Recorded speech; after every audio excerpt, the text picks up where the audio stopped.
हे भगवान, यह कैसा जीवन दिया है आपने। इतनी गरीबी और अकेलापन कि पूरे दिन काम करने के बाद भी 2 वक्त का खाना भी नहीं मिल पाता है। ऊपर से मेरी गरीबी देखकर तो कोई बाप अपनी बेटी का हाथ मेरे हाथ में ना दे। क्या मैंने पिछले जन्म में इतने बुरे काम किए हैं कि मेरे नसीब में सिर्फ अकेला रहना और भूखा रहना ही लिखा है। बेचारा गरीब लकड़हारा प्रतिदिन वह जंगल से चंदन की लकड़ियां काट कर लाता और अपने मालिक को बेचकर कुछ रुपये कमाता था। लेकिन लकड़हारा पढ़ा लिखा नहीं होने के कारण उसका मालिक उसे बेवकूफ बनाकर लकड़ियों के सही दाम नहीं देता था।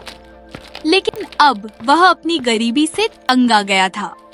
वह अपनी किस्मत को कोसते हुए अपने मालिक के घर जाता है। क्या बात है रामू, मुझे तुमसे यही उम्मीद थी। वैसे तो तुम किसी काम के नहीं, ऊपर से गरीब और फटीचर हो। तुम्हें कोई काम पर रखना नहीं चाहता, पर हाँ, तुम यह लकड़ियां लाने का काम बखूबी करते हो, मेरी उम्मीद से भी अच्छा। इसलिए मैं आज खुश हूँ।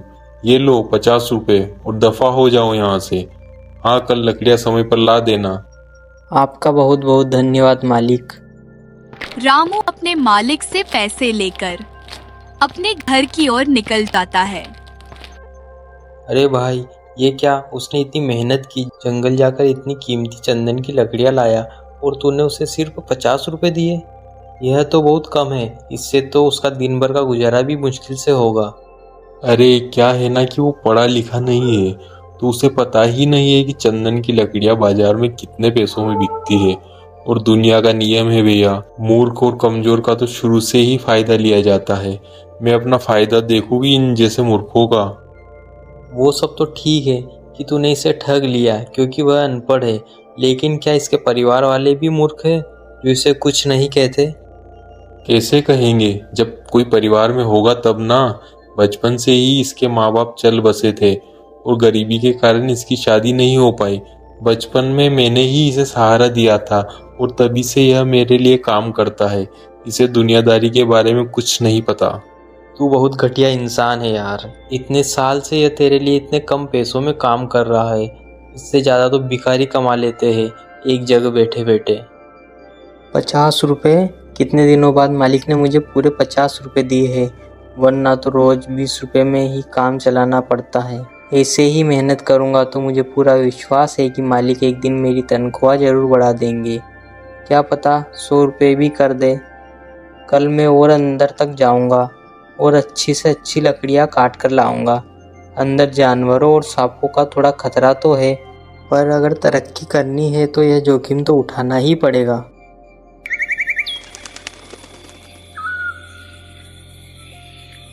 अगले दिन सुबह होती है तो फिर रामू रोज की तरह जंगल से लकड़ियां लाने के लिए अपने घर से निकल जाता है।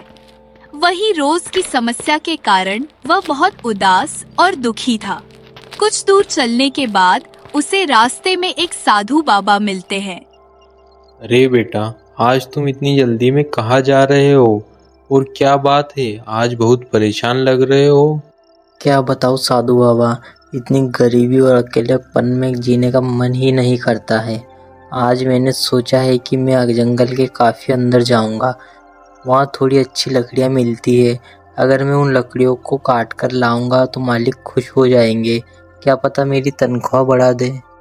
जंगल के अंदर? नहीं बेटा, वहाँ मत जाओ। वहाँ जंगली जानवर और जहरीले सांप है। अगर तुम जिंदा ही नहीं लौटोगे तो फिर पैसों का क्या करोगे? पर बाबा जी, आखिर जिंदा रहकर भी क्या करूँगा? ऐसी ज़िंदगी से अच्छा है कि मैं मर ही जाऊँ। मैंने पहले भी सोचा था पर हिम्मत नहीं हुई। पर आज मेरे अंदर का शेर जाग गया है। मैंने फैसला कर लिया है कि या तो मैं अच्छी ज़िंदगी जीऊँगा या मैं जीऊँगा ही नहीं।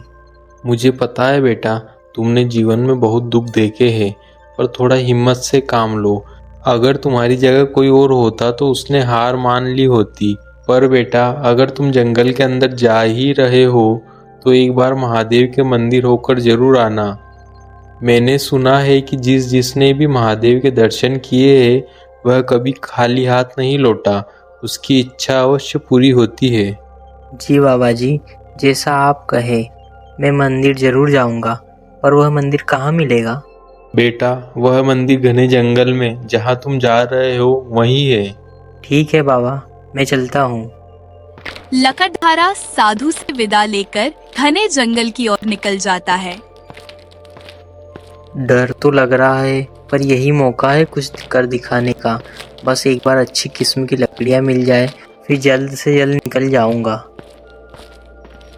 जंगल के बीचों बीच उसे वीरान पड़ा हुआ महादेव का मंदिर दिखाई देता है। लकड़हारा मन ही मन बहुत प्रसन्न हो उठा। आखिर उसे साधु के बताए अनुसार घने जंगल में महादेव का मंदिर मिल जाता है। वह मंदिर में अंदर जाता है और भगवान से प्रार्थना करता है। हे महादेव, मैं बहुत गरीब इंसान हूँ। इतनी मेहनत करने के बाद भी मुझे 2 समय का खाना भी ठीक से नहीं मिलता है। मेरी गरीबी के कारण मेरी शादी भी नहीं हुई है। अब आप ही मेरी आखिरी उम्मीद हो। मुझे पूरी उम्मीद है कि मैं जब यहाँ से अच्छी लकड़ियाँ लेकर जाऊँगा तो मुझे अच्छी कीमत मिलेगी, और फिर मैं रोज़ यहाँ आया करूँगा और आपकी पूजा करूँगा। बस आप अपना आशीर्वाद बनाए रखना। भगवान से प्रार्थना करके लकड़ियाँ काटने चला जाता है।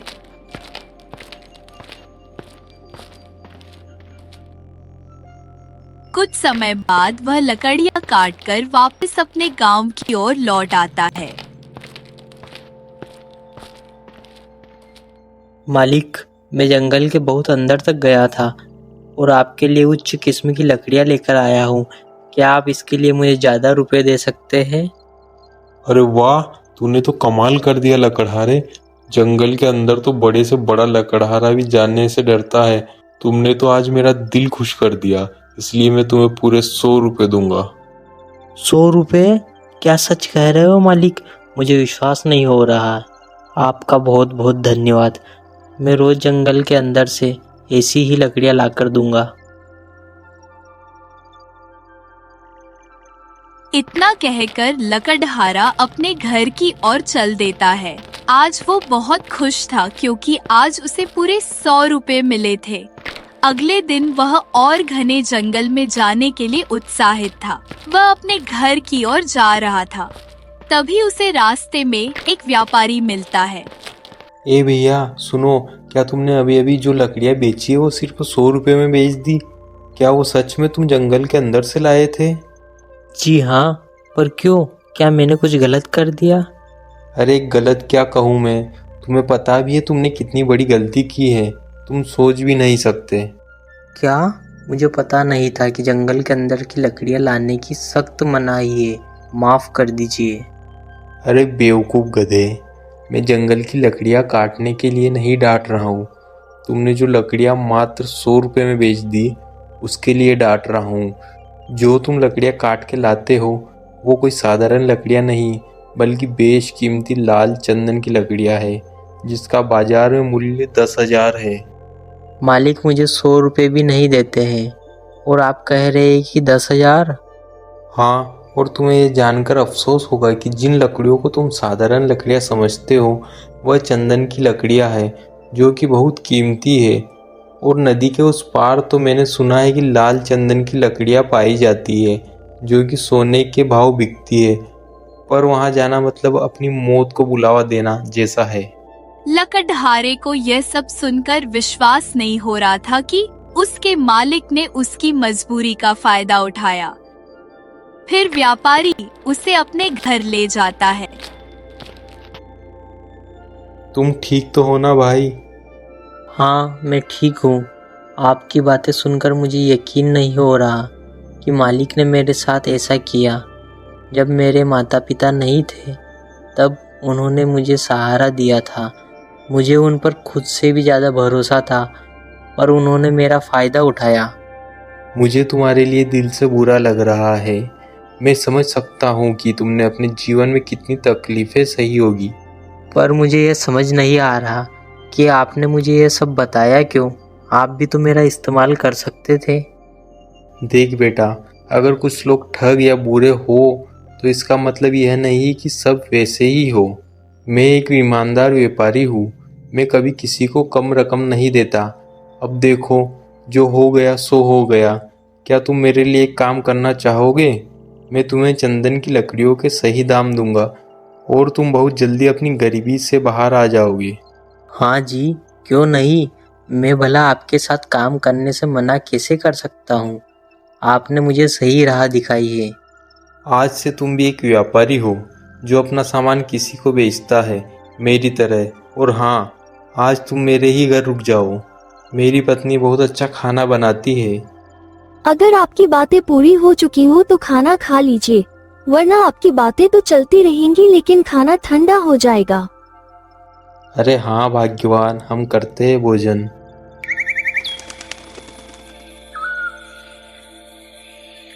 अगले दिन सुबह तो ठीक है व्यापारी जी, अब मैं चलता हूँ। आज शाम तक आपको लकड़ियाँ लाकर देता हूँ। ठीक है, पर अपना ध्यान रखना और ज़्यादा लालच में आके जोखिम मत उठाना। लकड़हारा जंगल के अंदर चला जाता है और सबसे पहले वह मंदिर जाता है। हे भगवान, मुझे यकीन नहीं हो रहा कि मेरी ज़िंदगी बदलने वाली है। मैं जानता हूँ यह सब आपकी कृपा से हुआ है। अब बहुत जल्द ही मेरी शादी होने वाली है और मैं चाहता हूँ कि सिर्फ मेरी ही इच्छा पूरी ना हो बल्कि मेरी पत्नी की भी हर इच्छा पूरी हो। इसलिए मैंने यह तय किया है कि मैं नदी के उस पार जाऊँगा ताकि जल्द से जल्द अमीर बन सकूँ और अपनी पत्नी का ध्यान रख सकूँ। बस आप मुझ पर अपनी कृपा बनाए रखना। लकड़हारा लाल चंदन की तलाश में वह नदी के उस पार चला जाता है। बहुत दूर और कठिनाइयों वाला रास्ता होने के कारण उसे वही रात हो जाती है। उधर व्यापारी और उसकी पत्नी चिंतित हो जाते हैं। यह मेरी ही गलती थी। हे भगवान, मैंने यह क्या कर दिया। मुझे बताना ही नहीं चाहिए था नदी के उस पार की लकड़ियों के बारे में। पता नहीं वह कहाँ और किस हालत में होगा। अगले दिन सुबह व्यापारी लकड़हारे की झोपड़ी पर जाता है, लेकिन वह वहां नहीं होता।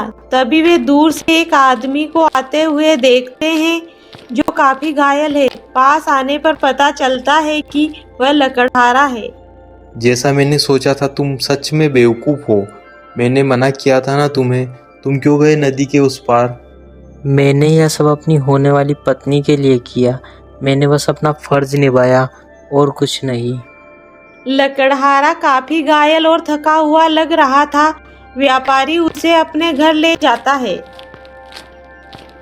अच्छा है इसे कोई गहरी चोट नहीं आई। यह बहुत ही भाग्यशाली है कि नदी के उस पार जाकर भी बच गया। भले ही लकड़हारा मरते मरते बचा हो, लेकिन उसने इतनी लकड़ियां इकट्ठी कर ली थी कि उनसे उसने 5 सोने के सिक्के कमा लिए। उधर रामू का मालिक उसका इंतजार करता रहता है। अरे भाई, पता नहीं ये रामू कहाँ चला गया। 2-3 दिन से लकड़ियाँ नहीं ला रहा। अरे कहीं किसी रिश्तेदार के यहाँ काम से गया होगा। अरे भाई, उसका इस दुनिया में कोई नहीं है। तुम्हें उसका पता करना चाहिए, क्या पता कोई मुसीबत में होगा। अरे कैसी मुसीबत? और अब उसकी मुसीबत की चिंता भी हम करें? भूलो मत तुम्हारा कारोबार उसी की वजह से चलता है। अगर वह नहीं रहेगा तो तुम्हारे लिए ही परेशानी खड़ी हो जाएगी। हाँ, तुम कह तो सही रहे हो। चलो हम उसके घर चलकर देखते हैं। व्यापारी और मालिक दोनों अपने घर से लकड़हारा के घर की ओर उसका पता करने के लिए निकल जाते हैं। कुछ दूर चलने के बाद लकड़हारा उन्हें रास्ते में ही मिल जाता है।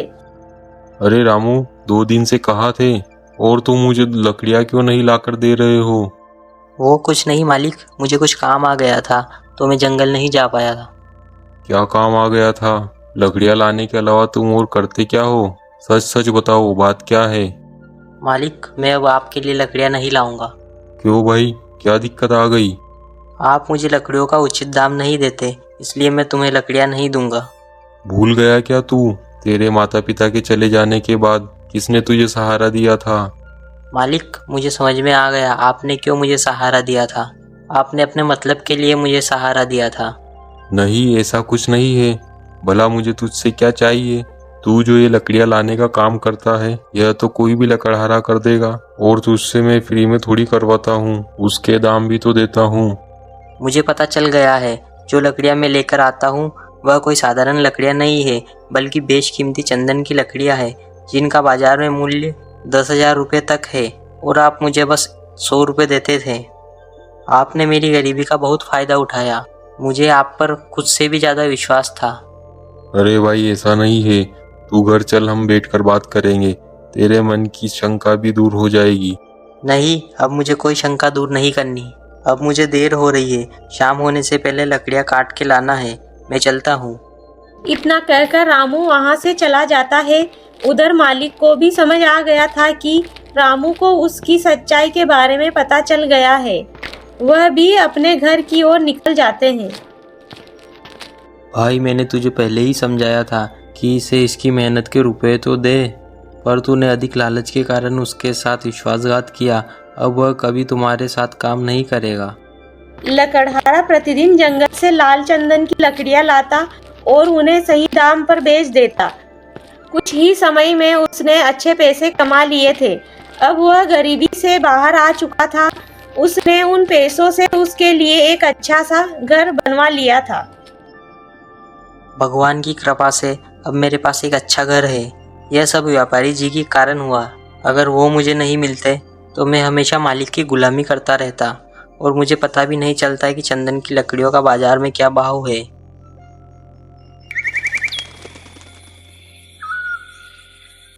अगले दिन सुबह वह व्यापारी के घर जाता है। अरे आओ भाई रामू, हम तुम्हारी ही बात कर रहे थे। तुम बिल्कुल सही समय पर आए हो। अच्छा जी, क्या बात कर रहे थे? अरे पहले ये बताओ, तुम्हारा नया घर कैसा है? जी बहुत सुंदर है। अच्छा, तो अब जल्दी से शादी भी कर लो। जी शादी? मुझे भला कौन बाप अपनी लड़की देगा? अरे क्यों नहीं, अब तुम कोई आम आदमी नहीं रहे, अब तुम एक व्यापारी हो। हाँ, पर मेरा तो कोई रिश्तेदार भी नहीं है जो मेरे लिए लड़की ढूंढे। अरे भाई हम हैं ना। कल ही हमारे घर पर हमारे दूर के एक रिश्तेदार आए थे, तो बातों ही बातों में मैंने उन्हें तुम्हारे बारे में बताया। वह भी अपनी बड़ी बेटी के लिए अच्छे रिश्ते की तलाश कर रहे हैं। अच्छा जी, फिर उन्होंने क्या कहा? मैंने उन्हें तुम्हारे काम और व्यवहार के बारे में बताया और कहा कि बहुत मेहनती और ईमानदार लड़का है, तो उन्होंने तुम्हें मिलने के लिए बुलाया है। मुझे समझ नहीं आ रहा कि मैं आपको किस प्रकार से धन्यवाद दूं। अरे नहीं रामू, उसकी कोई ज़रूरत नहीं है, वो तो हमारा कर्तव्य है। परंतु मैं अकेला जाऊंगा तो ठीक नहीं लगेगा, और आपको तो पता ही है ना कि मेरा कोई रिश्तेदार नहीं है जिसे मैं साथ ले जा सकूं। अरे तुम चिंता मत करो, हम हैं ना। तुम हमारे बेटे के समान हो। अब आगे से कभी ऐसा मत बोलना कि मेरा कोई नहीं है। अब से तुम भी हमारे परिवार का हिस्सा हो। यह सब सुनकर रामू भावुक हो जाता है, क्योंकि कभी भी किसी ने उसके बारे में इतना नहीं सोचा था। सब लोग उसे अपने मतलब के लिए इस्तेमाल करते थे। यह पहली बार था जब कोई उसकी फिक्र कर रहा था। तो ठीक है, अब तुम्हें ही मेरे साथ चलना होगा। अरे नहीं रामू, फिर यहाँ कारोबार कौन संभालेगा? आपने ही कहा आप मुझे अपने बेटे के समान मानते हो, तो क्या एक पिता अपने बेटे के लिए लड़की देखने नहीं जाएगा? अगर तुम नहीं चलोगे तो मैं भी नहीं जाऊंगा। मुझे नहीं करनी कोई शादी वादी। अरे भाई रामू, आराम से, गुस्सा मत करो। मैं चलूंगा तुम्हारे साथ, ठीक है? अब ये हुई ना बात। चलो जाओ, अब तुम लकड़ियाँ काटने जा रहे थे ना, और जंगल से वापस जल्दी आ जाना। जी मैं चलता हूँ। लकड़हारा व्यापारी के घर से निकलकर जंगल से लकड़ियां लाने चला जाता है। आज वह बहुत खुश था, क्योंकि उसकी सारी मनोकामनाएं पूरी होती जा रही थी। कुछ समय बाद वह जंगल के अंदर उसी महादेव के मंदिर के पास पहुंच जाता है, जहां वह हर बार आता था। वह मंदिर में अंदर जाता है। प्रभु आप धन्य हो, आपने इस गरीब की सुन ली। मुझे पता है ये सब आपकी ही कृपा है। मुझे तो अब भी विश्वास नहीं हो रहा, ऐसा लग रहा है जैसे कोई सपना देख रहा हूँ। आपने एक गरीब का जीवन संवार दिया। मैं कल एक लड़की के पिता से उसका हाथ मांगने उनके घर जा रहा हूँ। मुझे आपका आशीर्वाद चाहिए। आप ऐसे ही मुझ पर अपनी कृपा बनाए रखना। लकड़हारा भगवान के मंदिर में प्रार्थना कर जंगल से लकड़ियां लेकर अपने घर की ओर तेज कदमों से जाने लगता है।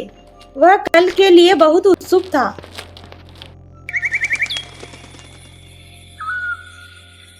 अगले दिन सुबह वह तैयार होकर व्यापारी के घर की ओर निकल जाता है। अरे आ गए हो रामू, मैं तुम्हारा ही इंतजार कर रहा था। जी मैं आ गया। ठीक है, अब हमें बिना समय गंवाए चलना चाहिए क्योंकि रास्ता काफी लंबा है। इतना कहकर वे दोनों अपने घर से लड़की देखने के लिए निकल जाते हैं। आज रामू की आंखों में अलग ही प्रकार की चमक थी। वह उन लोगों से मिलने के लिए बहुत उत्सुक था। काफी समय चलने के बाद वे उस लड़की के घर पहुंच जाते हैं। लड़की का पिता जो कि एक बहुत बड़ा जमींदार था। अरे आइए आइए, मैं आप ही का इंतजार कर रहा था। रास्ते में आने में कोई परेशानी तो नहीं हुई? जी नहीं, सफर बड़ा ही आरामदायक रहा। और बेटा कैसे हो? जी मैं ठीक हूँ, आप कैसे हो? मैं भी ठीक हूँ, आओ बैठो। वे सब लोग आपस में बात करते रहते हैं। फिर कुछ समय बाद जमींदार की बेटी उनके लिए चाय लेकर आती है, जो कि बहुत ही सुंदर लग रही थी और रामू को वह लड़की पसंद भी आ जाती है। वे आगे की बातचीत करके वापस अपने गांव के लिए रवाना हो जाते हैं।